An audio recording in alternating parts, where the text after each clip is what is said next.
Sally, welcome back. You know, we started a conversation last week and we just had to continue. So thank you so much for sticking with us. And thank you for our audience participants as well.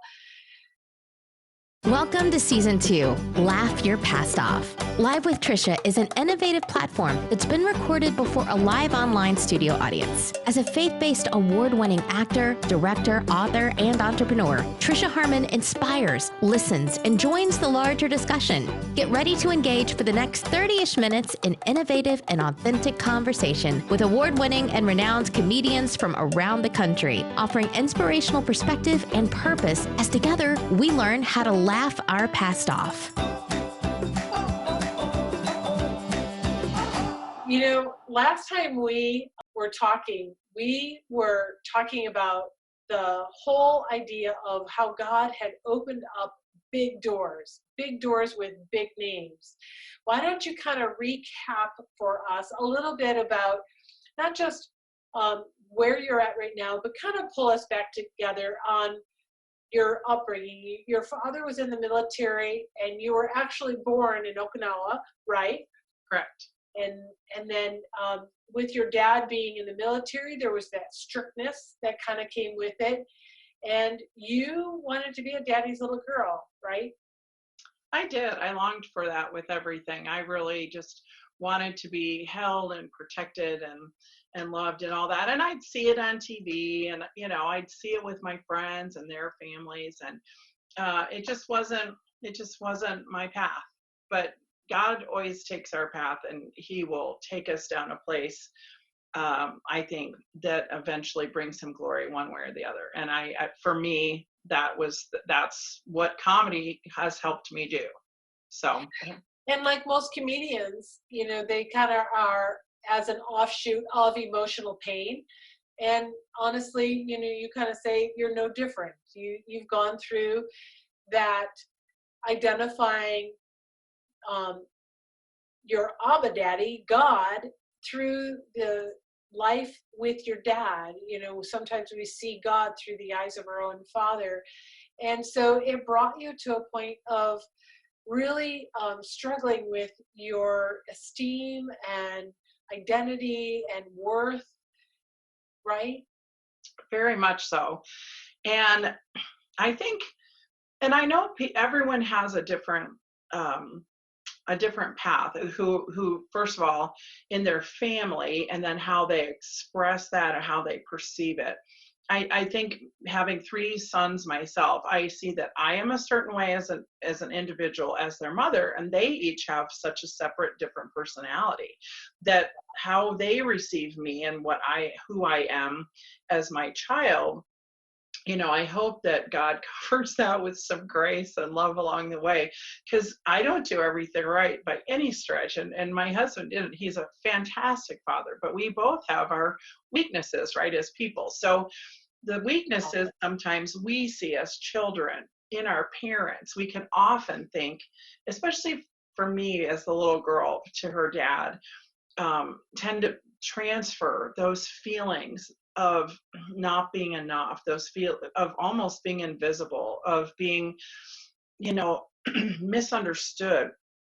I feel those things and I would put those on God and think that he would think those things about me as well.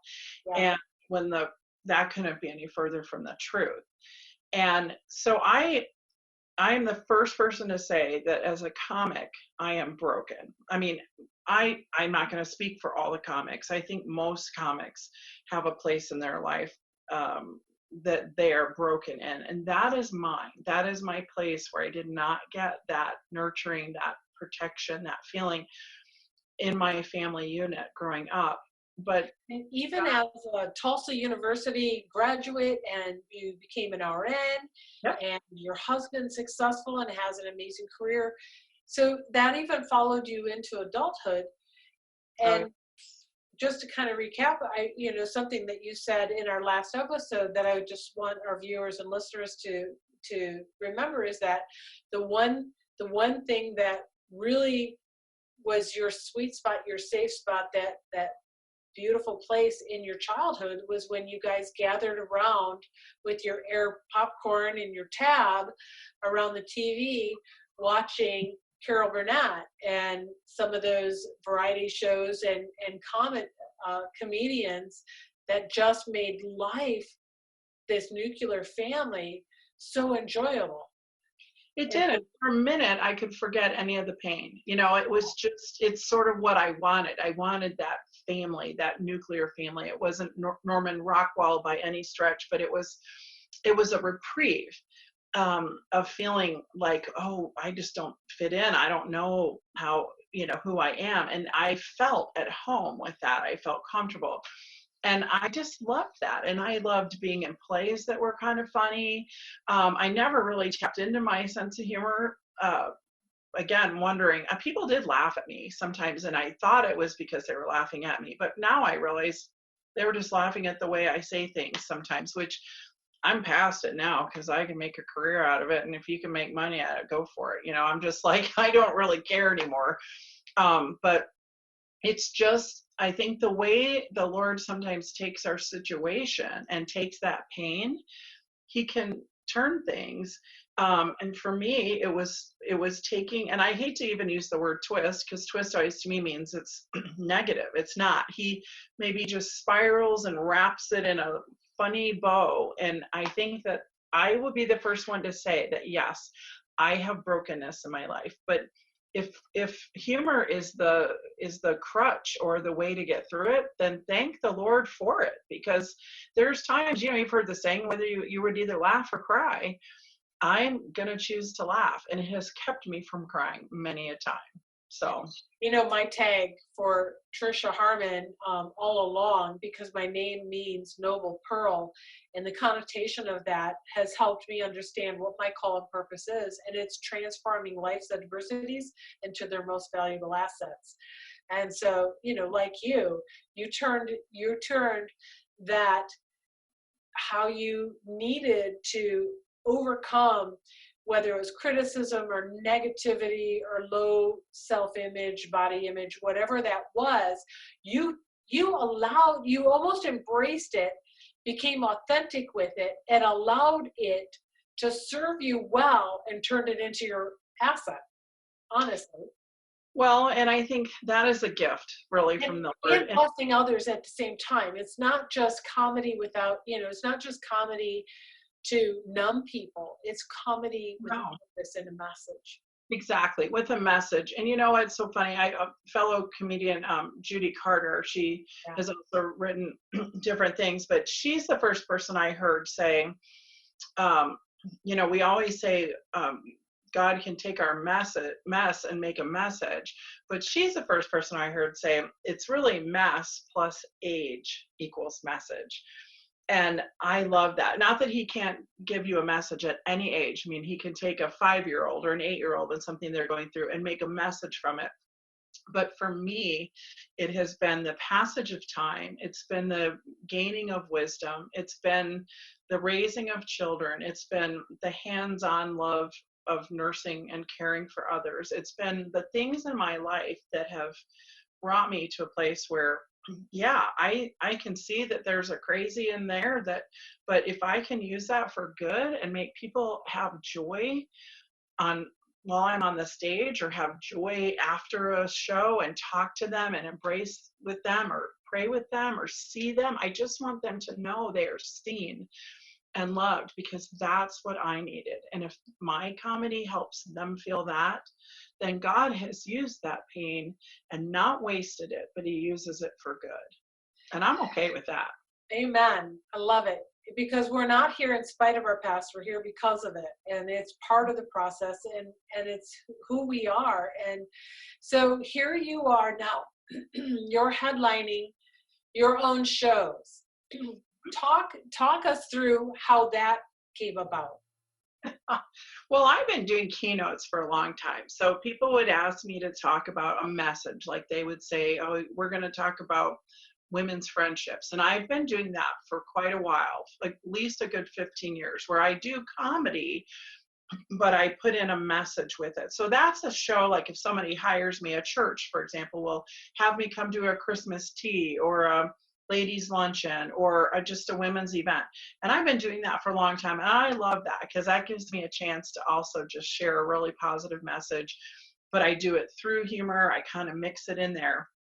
And then I've also been doing shows at the Funny Bone clubs here in Cincinnati. We have one in Liberty Township, and then I've done one up in Columbus, Ohio, and I'm assuming and hoping that that will continue to grow to their different clubs. Now that's a secular comedy club, but I also bring the same message of encouragement and love to those shows. And it's a clean show and it's uplifting. I don't ever touch politics.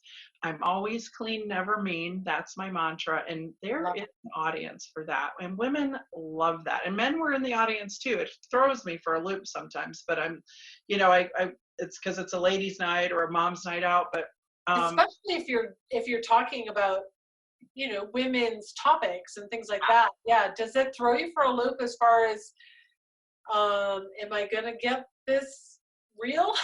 Or you know what? I try to couch it so it's very conservatively said, if you will, or tastefully said, I guess. But actually, honestly, for years, the sound men who have come up to me after events have said, yeah, it's pretty funny stuff there, lady. And I'm always like, okay, it's probably more than they wanted to hear. But the funny thing is that this last show I did, it was a mom's night out, and there was a gentleman or a couple of couples sitting right by the stage. And the Liberty Funny Bone, all the Funny Bones here in Ohio, they're beautiful clubs. They're wonderful to me. They're great. And there's a lot of people. And I was getting ready to do a set I do about mammograms, okay? Because it's very important for me to share the message, get your mammogram, and just I have a whole bit about it. And I said, oh, here's the part where maybe the men can get up because you may not understand it. And for whatever reason, Tricia, this man got up and he started to walk out, the one right by the stage. And I said, sir, what are you doing? And he goes, well, and he kind of like, I go, sit down. You need to know what we go through. And he was the best sport about it. I like heckled my audience. I've never done that before. But he kind of like creeped back to his chair like it was 3. And I think people have asked me since then, was that like planned? Was that part of the show? And I'm like, no. I mean, I know I said you can leave, but then I said, no. Why would you leave? Wait, I didn't mean seriously. Yeah, I'm like, you may not get it, but you need to get it. Like, you need to hear it. And it was just, they were great sports. All the men were great sports about it. But especially, and I emailed them later because I happened to know who they were. I didn't know them, and I said, oh, I hope that was okay. Thank you. And they go, no, we loved it. It was fine. So I just think men really they like it, and they've been in my audiences many times. But for the whole chin hair, I do chin hair mammograms, a lot of things that you don't hear the average Christian comic talk about. But that's part of life, so that's what I include. So let me ask you how, and I've asked this from the other comedians as well, but let me ask you about your personal life. Like, where do you draw the line? So you and Craig and your boys and life's happening, how much content are you drawing from them, and do you have to have their permission? Do you guys have like the unspoken rules or what? That's a really good question. Yeah, I usually I first of all, or are you like me, it's easier to be forgiven than to get permission? Well, no. Sometimes, I always just think at this point, I'm like, hey, buddy, I talk on stage for a living. You should just watch what you say because, it may show up somewhere. But he actually, if he really didn't want something said, I wouldn't say it because I want to, in the end, be married more than I want somebody to laugh at anything I say. Yeah. And my boys, they know that I've talked about them for years. In fact, when they were younger and they were still in school and they were home, I would come back from an event and they'd go, what'd you say about me? They thought it was funny. And my mother's superiors, that's full of talking about my son, Cooper, and his particular bathroom habits and certain I mean, that's just part of mothering, right? We have to put up with those things. So yeah, hey, they're totally cool with it. My kids are really fun, and I think they always liked bringing their friends over because they'd be like, yeah, my mom does comedy, and people didn't really believe that, but because not a lot of kids' moms say that and really mean it. But so no, they're fine with it. They're really good. And if it was a really touchy subject, I would stay away from it. I don't want to be mean to them, certainly more than anybody. So Yeah. I'm doing something so brave. The closer I get to it, the more I'm freaking out because I'm having all of my children join me on here for Live with Trisha to talk about how they're laughing their past off. There's a lot of, 7 kids. There's a lot of content right there. And we have a blast, but now I'm realizing, oh, how do I, and I'm thinking, well, hopefully nobody will be on the live. I can edit everything out that I don't approve of. But I'm going to be putting myself out there. So we'll see how that all goes. And, even on this show, there are times where I'm an exhorter, I'm an encourager. I love sharing anything that will encourage, equip, and strengthen others to become all that they are created to be. And sometimes that's sharing somebody else's story that wasn't ready to, have it shared. right. So I'm still learning that as well. And I have some kids who are introverts. They're not, I have some that are very extroverted and very charismatic, and they all have been on stage. So we have done family musicals. We literally are like the Von Trapp family stair steppers. They all sing, they all have musical backgrounds, and they love to perform, and we're all hams. But some of them are a little bit more introverted than others. And so, yeah, I can imagine trying to respect the personalities in your family when you're really like, oh my word, this is so hilarious, I just got to tell it, and trying to find the line there. Yeah, and I think there's a hard line too, just for me, that I've had to learn personally, is that just because I see something as funny, even at home, I'd have to be careful to not blurt out laughing something. Like one time, my middle son, he was very literal for a long time. When a lot of kids start to become more abstract as thinkers, he was literal still.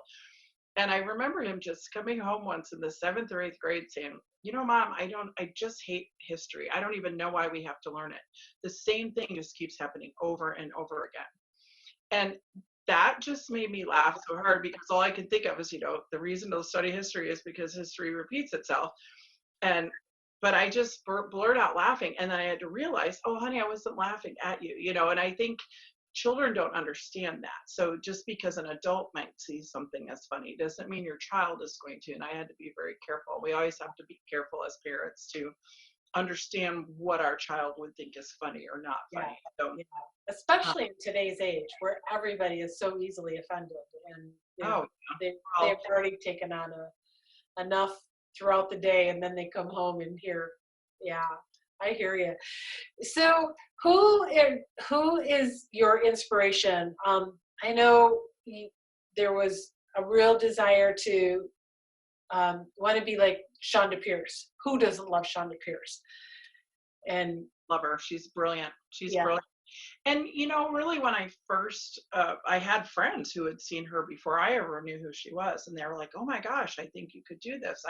You need to see this gal. And my friends literally took me as a birthday for the first time when she came to Cincinnati one time.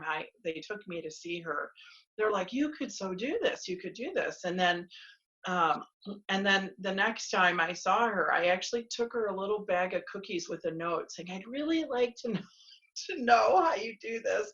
Because, this was before the internet. This was before you could find out anything. I don't want to be like a stalker. So I made her my famous chocolate chip cookies with a little bag. And I said, can you deliver this to her? And I don't even know to this day if she remembers that or not. But basically she has become a friend. She has become somebody who has taught me a lot and has taken me in, not only, you know, to her home several times, but just to give me some guidance and instruction and friendship. And I really admire her. She's a genius. And our paths have been very different. The Lord has, for me, waited till my children were older, until I was older, to really allow me to get out and travel more, to do that, which is fine, because I had children who needed me for different reasons. My youngest son had special needs. He is now in a great place, and he had really language and speech and language special needs. So I had to be very intensive with him, and in therapy and intentional hands-on to get him where he is. But now he's in a master's PhD program, so he's done really well with that. And I think there's different things in our lives, and God takes us on different paths. But there are so many great comedians that I loved and have and still love to this day. But she's just someone, of course, I admire, and she is in the Christian world, just a great comic. I love Brian Regan. I love Jim Gaffigan. I love those comedians. And actually, Kathleen Madigan makes me laugh like hardly anyone else. She's not a clean comic per se, certainly not a Christian comic, but she does talk about being an Irish Catholic from the Midwest, and some of the truths that she talks about her elderly parents, and she has a big family, and just she's just observational. She's just amazing. I find her hilarious. So I think there's a lot of different people I've looked at and studied. Certainly not everybody. Robinson, is it Robertson or Robinson? Yeah, Robertson. She's amazing, and like I really look at her as a inspiration, because she's a few years older than me. Yeah, like by maybe a decade or two. I mean, she's got it going on, that woman. She is a beautiful storyteller. That's hilarious. Yes, and she's just beautiful. And she talks about her husband. I mean, she talks about things. Oh yeah, she takes brain, stories and but she does it with such grace and diplomacy and Right. So share with us what are some of the new obstacles now that God has opened up just these doors of opportunity for you to share your giftedness and the perspective from a godly viewpoint. What are some of the new struggles that you're really kind of dealing with day in and day out? Oh, that's a good question. Right, because with every blessing, there's a side that we have to learn how to balance that with the rest of our lives. And so I didn't tell anyone this till I told somebody on my Aspire team not long ago, because this is my first year. 2019 was my first year to be on an Aspire team, meaning we just tour in groups over like Friday, Saturday, Sunday, and we come home. So we leave Friday morning, come home Monday. And that creates a difference in life, because we're just on the go the whole time we do that. And so coming home, I really have 3 days to see my parents, and I have to see that adorable grandbaby, catch up with friends, catch up with laundry, go through emails, pay bills, whatever I have to do, water plants, see my husband. Oh yeah, him. And I have to kind of keep up with those things. And it has just provided a time crunch a little bit. And just learning how to structure my time really well. And I still needed some time of rest in there.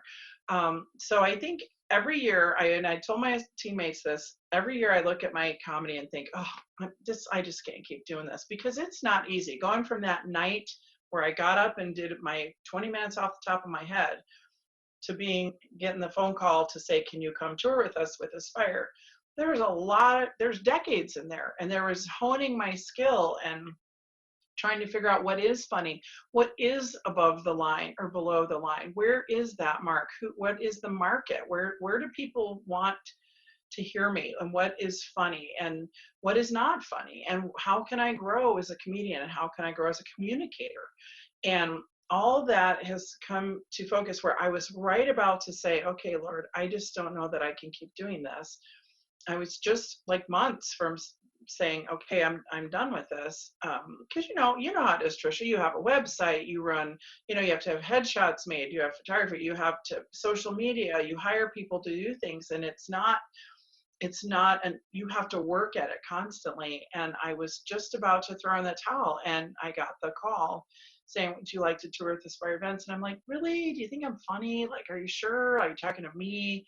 And I was just at a place of doubting, and it has been the best experience. But, I waited a long time for that. And I just am going to be thankful forever for that experience, because I get out there and perform a lot and meet new people and perform with some excellent speakers and singers and people that I can that really challenge me to grow as a person, as a believer, as a performer.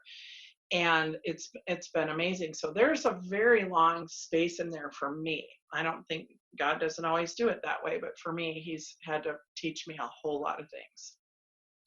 I think I would have to concur the same thing. It's like, sometimes we're so instant in our mindset. It's like, okay, God, you told me you wanted to do this. Now, when's it going to happen?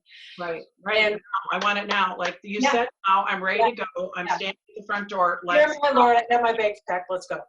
Yep. And God has shown me over and over and over again.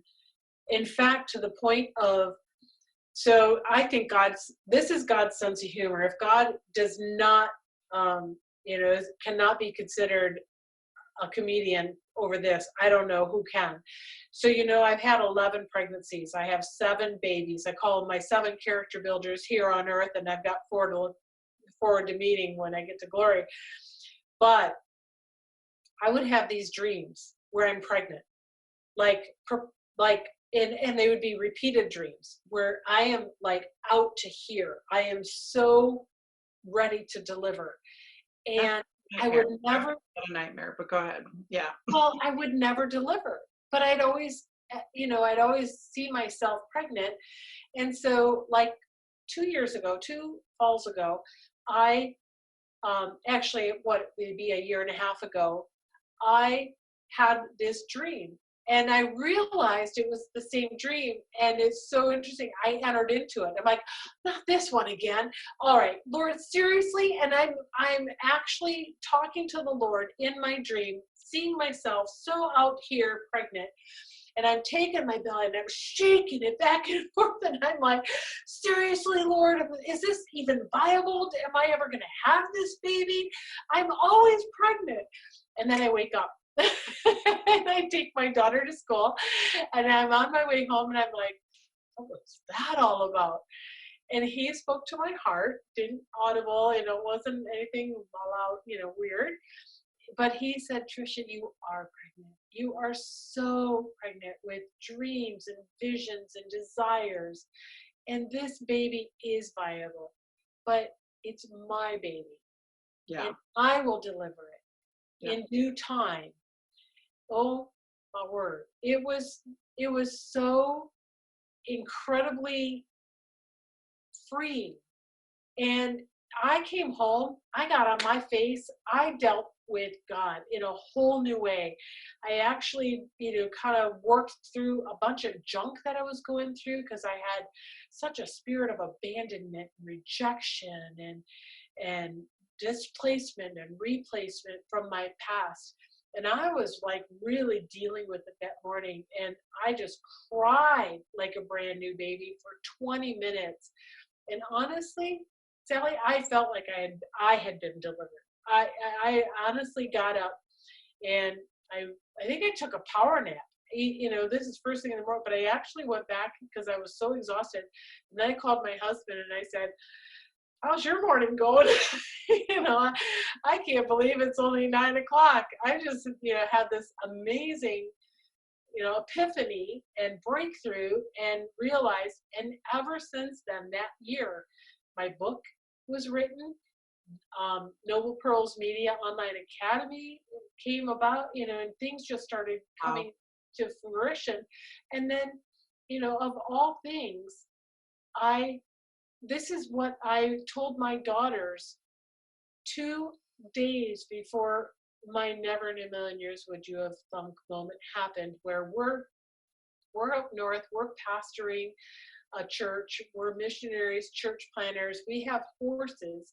My girls came home from Bible school, and we're walking down the road, monkey walking. You know how you do the monkey walk, and we just had this thing, and I had my arms around my girls, and I told them, I said, and I was teary-eyed and emotional because I'm sappy about everything. And I said, you know what? If God gave me the power and the desire to do absolutely anything without any fear of failure, time, or money, this is it. This is it. Loving you children, raising you up to love and serve the Lord all the days of your life, and encourage, equip, and strengthen women to be everything they're created to be. I can't even say it was 2 days. It was like a matter of hours, and that was all wiped out. My husband lost the ministry. I was told I had no permission to talk to anybody. And from that point on, for the next 10 years, it had been like this perpetual tsunami-sized wave of loss and grief and loss and grief.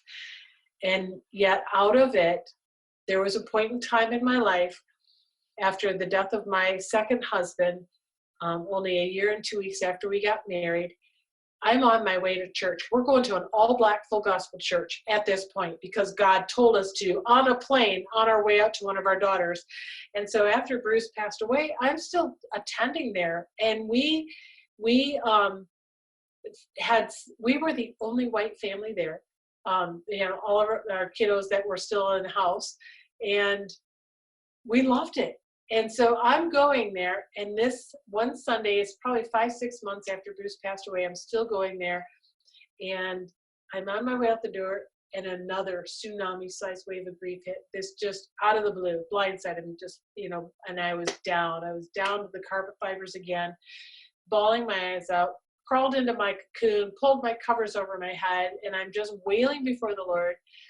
And God speaks into my heart, and he says, Trisha, just like he did when I was in the car, like, what was that all about? And he said, you are pregnant. He said, Trisha, I am not doing this to destroy you.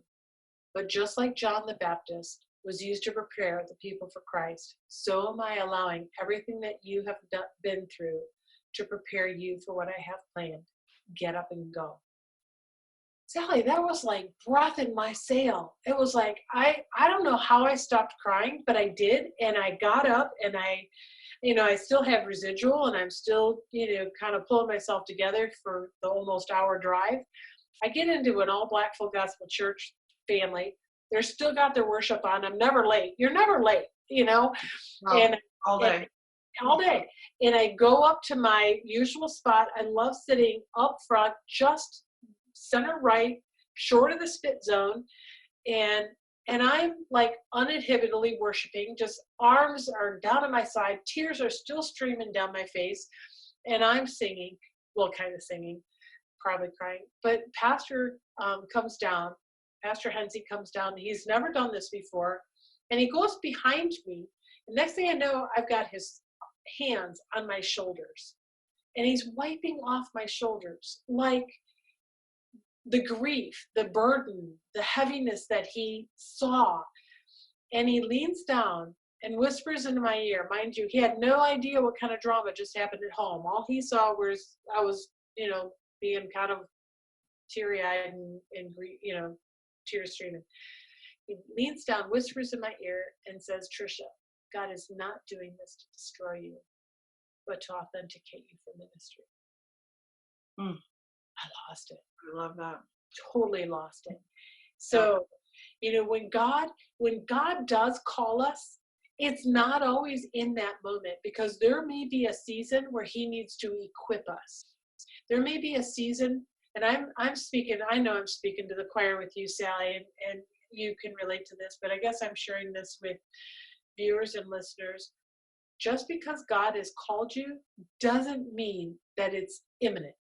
There is a time of testing and preparing and proving you. And yes, there may need to be some trials and tribulations, because that's what's going to authenticate you. So don't resist the trials and temptations and the never in a million years would you thunk moments, because that's what's going to give depth. We have this breadth of stories and experiences, but unless we embrace it and we enter into that classroom of one, the fellowship of his suffering, who doesn't want to be a part of the classroom of the power of his resurrection? I'm all in. I want that classroom. But the fellowship of his suffering is an intimate classroom of one. And sometimes it doesn't have an end date posted on the board. Sometimes it may be season after season, wave after wave, not to destroy us, but to authenticate us and give us a deeper message so that other people can resonate. And when we can become authentic with that, when we can become transparent and vulnerable, being willing to live from the inside out, allowing others to see that raw, real side of us, that's where the sweetness is, isn't it?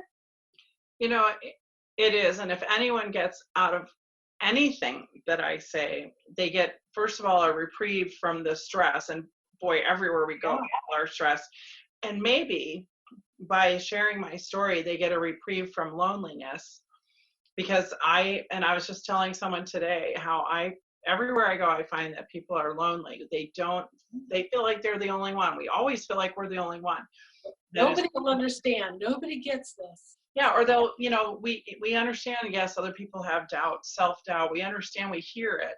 But do we also know that there's somebody who sees us and then can walk on the other side? Yeah. And I do feel like I walk on the other side. I still struggle with that. Yes. Trisha, we've arrived. We have not arrived. We've got our tiaras, we got our pearls. Yeah. But they're still being cultivated. They're still being.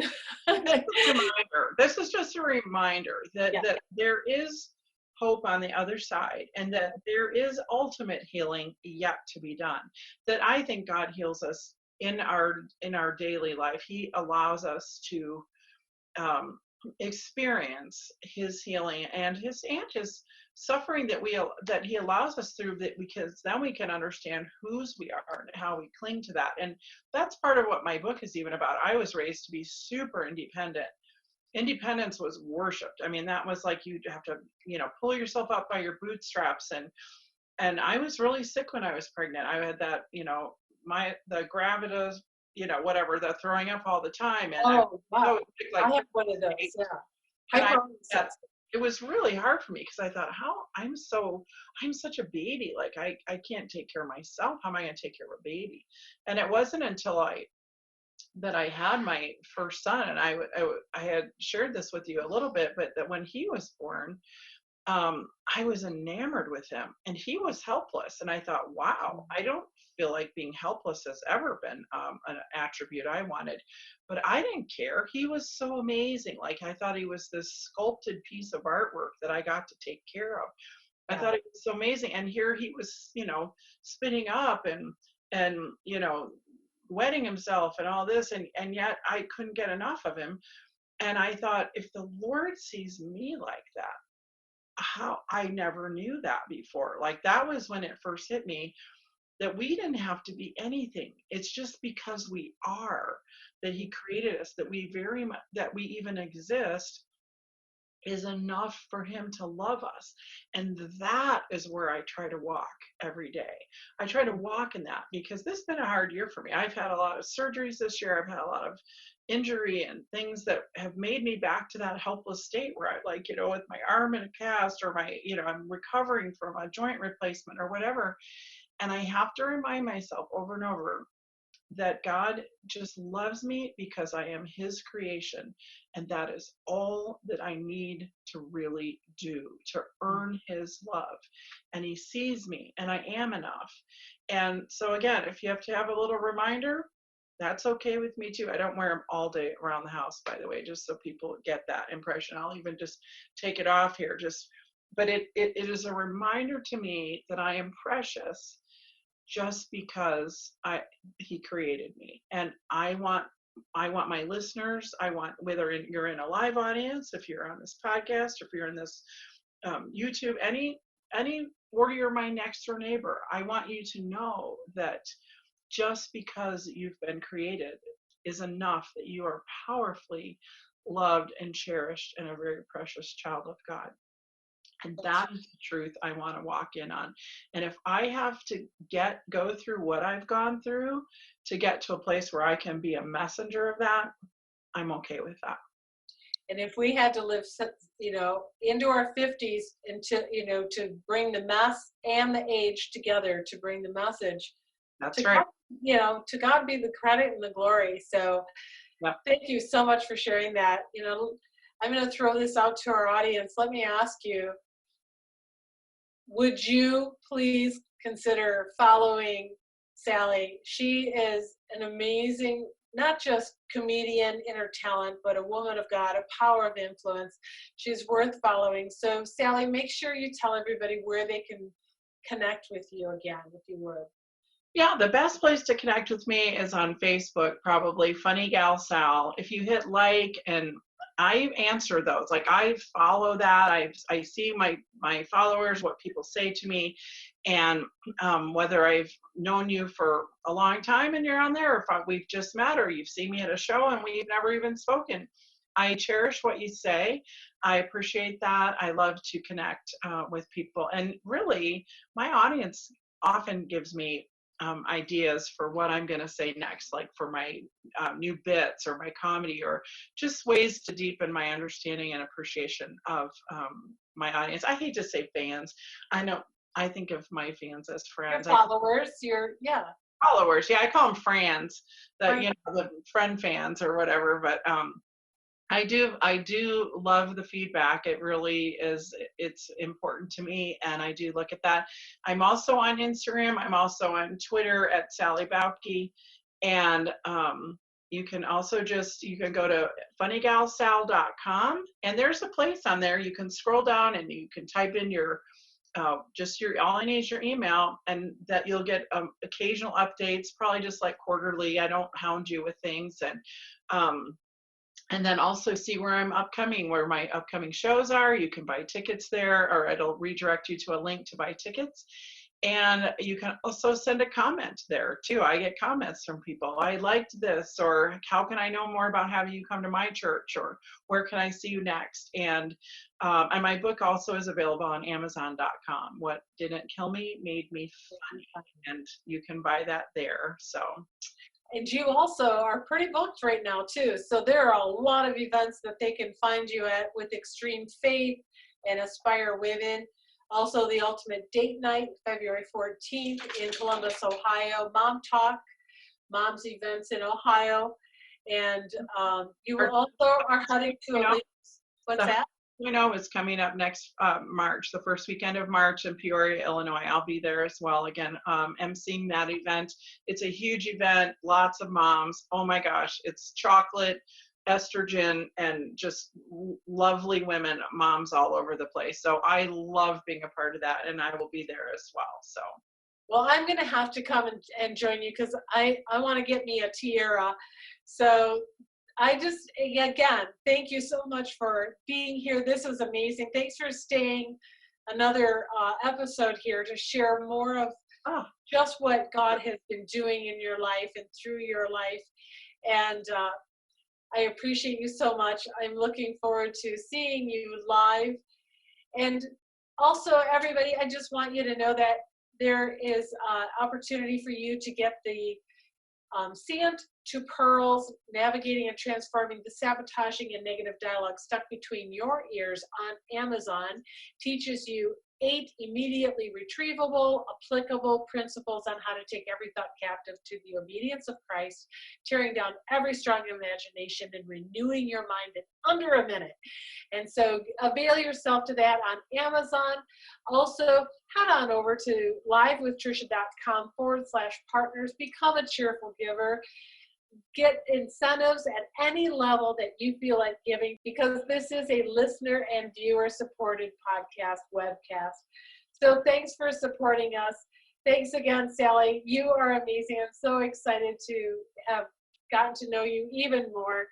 So Bless you. My pleasure. Thank you. Thanks for having me, Trisha. This is an honor for me. Thank you. Well, it's been wonderful too. I'm Trisha Harmon, and this is Sally Baucke, and this is also Live with Trisha. We've been underwritten by Noble Pearls Media. Thank you for joining us. Make sure you go over to our platform so that you can subscribe and or follow and get notifications of our upcoming episodes. We have an amazing comedian joining us next week, and you don't want to miss it. Make sure that you laugh your past off, because after all, laughter is the best medicine. Whoop, whoop, whoop, whoop, whoop. Agreed. Wasn't that a great episode of Live with Trisha? Be sure now to follow, share, and please leave a comment on our social media platforms using the handle Live with Trisha. You can make more seasons and episodes possible. Become a cheerful giver. Experience the joy of giving back at any level by linking to livewithtrisha.com/partners. Let us know how this is impacting you in your daily walk. Have a question or suggestion? Drop us a line. info@livewithtrisha.com. Join us next week for another amazing episode of Live with Trisha, where together we learn to laugh our past off. Because after all, laughter truly is the best medicine. So go ahead and over-medicate yourself with it today. I'm Misty Jordan. God bless.